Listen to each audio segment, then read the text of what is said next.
అయోధ్యలో అద్భుత ఘట్టం ఆవిష్కృతమైంది. రామమందిరంలో ప్రాణ ప్రతిష్ఠ క్రతువు కన్నుల పండుగగా జరిగింది.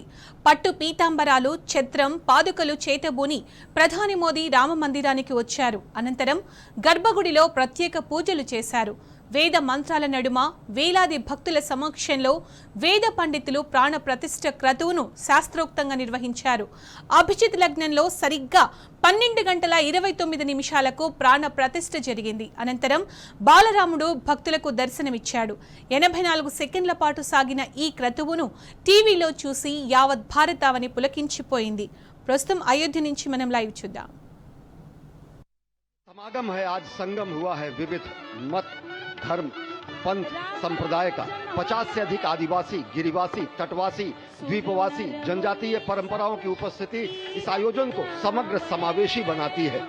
पहली बार भारत की इस बहुरंगी संस्कृति का ऐसा भव्य आयोजन इस धरती पर हुआ है, इस देश में हुआ है, आर्यावर्त में हुआ है, भारतवर्ष में हुआ है और धन्य है ये अयोध्या धाम जहां पर इतना बड़ा समागम हुआ है।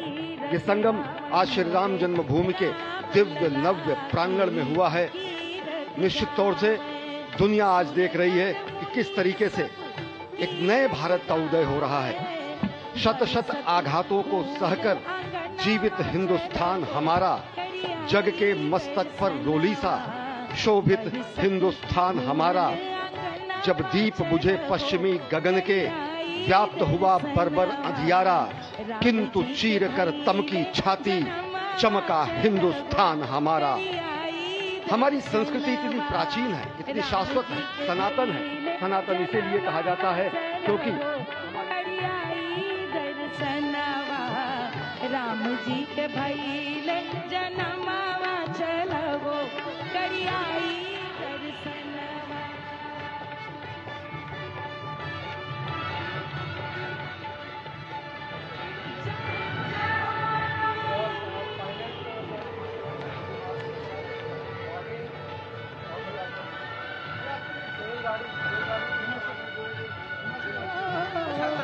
छल के सुख के छत्रपति सिंह दिलीप, छत्रपति और दिलीप दोनों मंच की ओर आ सकते हैं। आ जाओ, धैर्य से चलिए। छत्रपति सिंह और दिलीप दोनों अगर कहीं मेरी आवाज सुन रहे हैं, मंच पर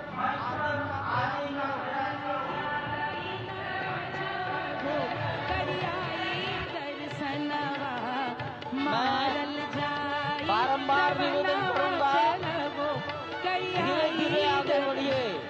मोरे राम अवध घर आए, धीरे धीरे आगे बढ़िए। मोरे राम अवध घर आए, मोरे राम अवध घर आए, मोरे राम अवध घर आए, मोरे राम अवध घर आए, मोरे राम अवध घर आए।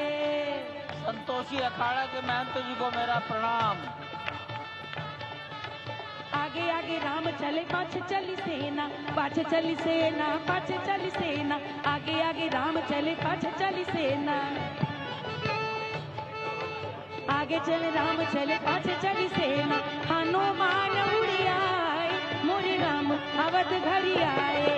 अरे हनुमान उड़ी आए, मोरे राम अवध घर आए। मोरे राम अवध घर आए, मोरे राम अवध घर आए, मोरे राम अवध घर आए, मोरे राम अवध घर आए। अरे घर घर लोग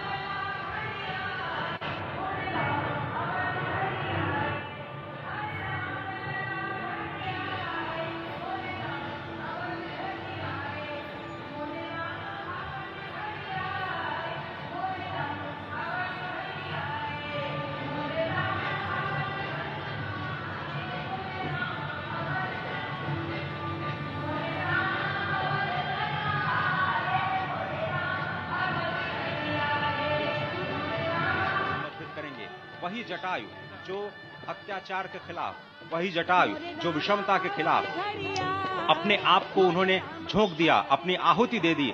और आप समझिए कि जिस पक्षी को, जिस गिद्धराज को इस समाज में सबसे अधम माना जाता है क्योंकि वो मरे हुए पशुओं का मांस खा करके अपनी जीवन रक्षा करता है, उसी पक्षीराज को भगवान ने अपनी गोद में रख करके अंतिम विदाई दी। उन्हीं पक्षीराज को अपनी गोद में रख करके भगवान ने वो गति प्रदान की जो उन्होंने अपने पिता स्वयं श्री दशरथ जी को प्रदान नहीं की। वही दशरथ जी जो स्वयं भी मनु के अवतार कहे जाते हैं, वही दशरथ जी जिन्होंने 33,000 वर्षों तक नैमिषारण्य में तपस्या की, मां शत्रुपा के साथ और कौशल्या और दशरथ के रूप में अवतरित हुए भगवान श्री राम को कर्षित कर लिया उन्होंने, लेकिन भगवान श्री राम ने उन्हें वो गति प्रदान नहीं की, उन्हें वो गति प्रदान की जटायु को। उस जटायु को जो पक्षी होते हुए भी उस पक्षी की भी श्रेणी में सबसे निम्नतम श्रेणी में आता है, उसको भगवान श्री राम ने हरि का रूप प्रदान किया। और हरि का रूप जब प्रदान किया तो जटायु हरि रूप में होकर के भगवान श्री राम की स्तुति करते हैं। और संस्कृत में अध्यात्म रामायण में जो अद्भुत स्तुति जो जटायु जी ने की है उसका हम वर्णन करेंगे, लेकिन अभी आप जो तस्वीरें देख रहे हैं उसमें भगवान शिव का जलाभिषेक करते हुए, क्योंकि भगवान शिव माना जाता है कि नरेंद्र मोदी जी के इष्ट भी हैं और लगातार उनका जो लगाव है वो हमारे सामने आता रहा है। भगवान रामेश्वर की पूजा कर रहे हैं प्रधानमंत्री नरेंद्र मोदी, विश्वेश्वर की पूजा कर रहे हैं प्रधानमंत्री नरेंद्र मोदी। निश्चित तौर से लंका पर विजय प्राप्त करने के पहले जब भगवान श्री राम ने राम सेतु का निर्माण किया तो उस समय रामेश्वरम में भगवान विश्वेश्वर की, भगवान रामेश्वर की उन्होंने आराधना की। यह हमारी संस्कृति है जो किसी युद्ध के पहले सेतु बनाने का कार्य करती है। यह हमारी संस्कृति है जो युद्ध की जगह नीति पर अपना ध्यान देती है। यह हमारी संस्कृति है जो शाश्वत सनातन मूल्यों की स्थापना के लिए अपना दूत लंका में भेजती है।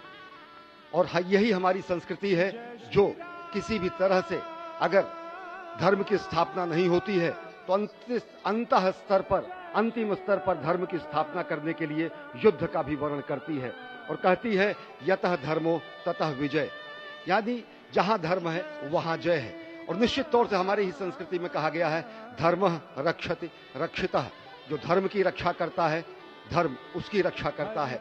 यही हमारी संस्कृति है जो पूरी दुनिया को चकित कर देती है। यही हमारी संस्कृति है जो पूरी दुनिया के सामने ऐसा रूप प्रस्तुत करती है जो सत्यम है, शिवम है, सुंदरम है।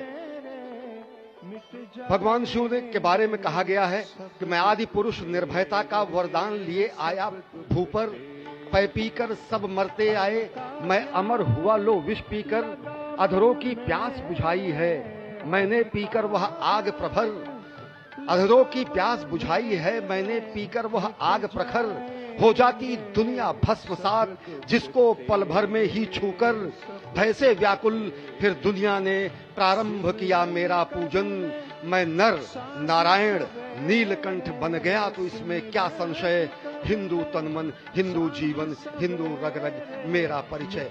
विश्व के कल्याण के लिए हलाहल को पीना, विश्व के कल्याण के लिए विश्व का वमन करना हमारी ही संस्कृति में है।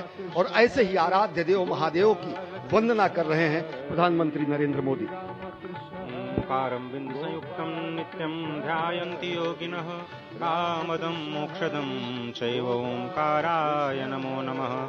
नमन्ति ऋषयो देवा नमन्त्यप्सरसां गणाः, नमन्ति देवेशं नकाराय नमो नमः। महादेवं महात्मानं महाध्यानपरायणं, महापापहरं देवं मकाराय नमो नमः।